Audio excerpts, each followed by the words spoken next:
عبداللہ بن عمرو رضی اللہ عنہما کہتے ہیں کہ رسول اللہ صلی اللہ علیہ وسلم نے فرمایا، دو عادتیں ایسی ہیں جنہیں جو بھی مسلمان پابندی اور پختگی سے اپنائے رہے گا وہ جنت میں جائے گا۔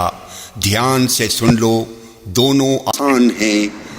عبداللہ بن عمرو رضی اللہ عنہما کہتے ہیں کہ رسول اللہ صلی اللہ علیہ وسلم نے فرمایا، دو عادتیں ایسی ہیں جنہیں جو بھی مسلمان پابندی اور پختگی سے اپنائے رہے گا وہ جنت میں جائے گا۔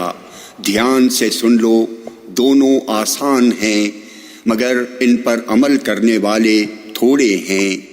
ہر نماز کے بعد 10 بار اللہ کی تسبیح کرے، سبحان اللہ کہے، 10 بار حمد بیان کرے، الحمدللہ کہے، اور 10 بار اللہ کی بڑائی بیان کرے، اللہ اکبر کہے۔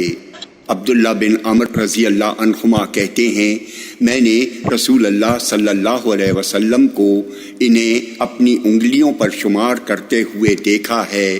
آپ نے فرمایا، یہ تو زبان سے گننے میں 150 ہوئے، لیکن یہ 10 گنا بڑھ کر میزان میں 1500 ہو جائیں گے۔ یہ ایک خصلت و عادت ہوئی، اور دوسری خصلت و عادت یہ ہے کہ جب تم بستر پر سونے جاؤ تو 100 بار سبحان اللہ، اللہ اکبر اور الحمدللہ کہو۔ یہ زبان سے کہنے میں تو 100 ہیں لیکن میزان میں 1000 ہیں۔ اب بتاؤ کون ہے تم میں جو دن و رات 2500 گناہ کرتا ہو؟ لوگوں نے کہا، ہم اسے ہمیشہ اور پابندی کے ساتھ کیوں نہیں کر سکیں گے؟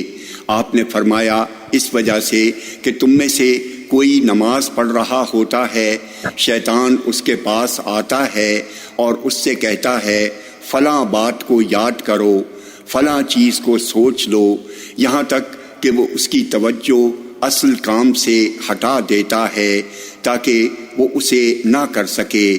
ایسے ہی آدمی اپنے بستر پر ہوتا ہے اور شیطان آ کر اسے تھپکیاں دے کر سلاتا رہتا ہے، یہاں تک کہ وہ بغیر تسبیحات پڑھے سو جاتا ہے۔